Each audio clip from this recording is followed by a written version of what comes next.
In the letter to the Hebrews here we have this encouragement, let us rid ourselves of every burden and sin that clings to us and persevere in running the race that lies before us while keeping our eyes fixed on Jesus, the leader and perfecter of our faith.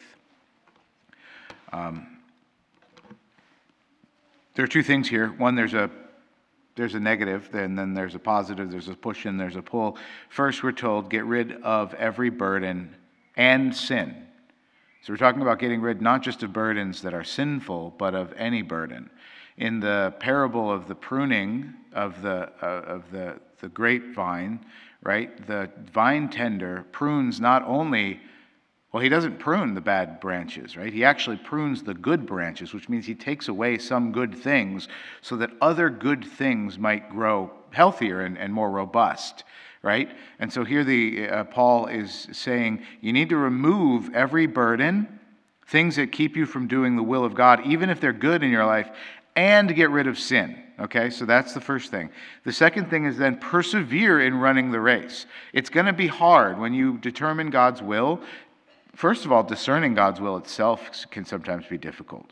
But once you discern God's will and you know this is where I need to go, this is what I need to do, this is how I need to live my life, this is who I need to love in my life, this is who I need to forgive in my life, it can be difficult to persevere down that avenue because things aren't quick and clean usually, right? You've got to keep going. You've got to keep pushing through. And sometimes pushing through makes a bigger mess.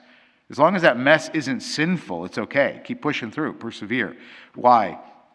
Because we're keeping our eyes fixed on Christ. I see Jesus there. I know where he is. I know how to get to him. I know, I have to go from here to there to get to him, right? I've determined his will, so I know the avenue I should take. I'm not taking anything with me that's going to weigh me down so much that I collapse under the weight of the load, and I'm going to get there because my eyes are fixed on Jesus. The practical way to do this is to look at, I use the image of a horizon. It works for me. To look at the eternal horizon. So, throughout the day today, practice this, okay? Because as you practice it, it gets easier, and you do it sometimes automatically after that. Practice this.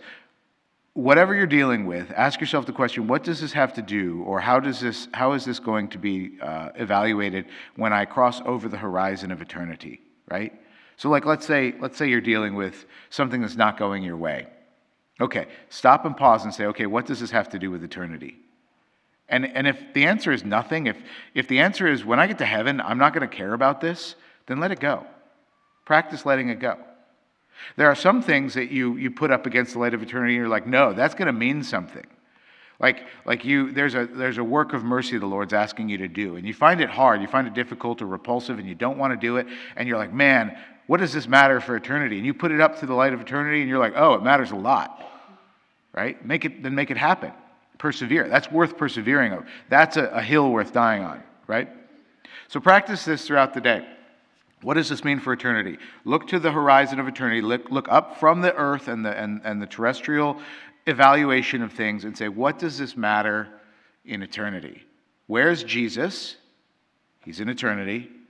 Where am I? I'm down here. What's in the way? And can I let it go? Or is that actually can I let the thing go? Or is that thing actually the next step in my journey to get to where Jesus is? Okay? This is just very practical, practicing the presence of God in random moments of the day, and also practicing a spiritual discernment that is very useful for finding the perseverance required to finish the race that Christ has given us to run.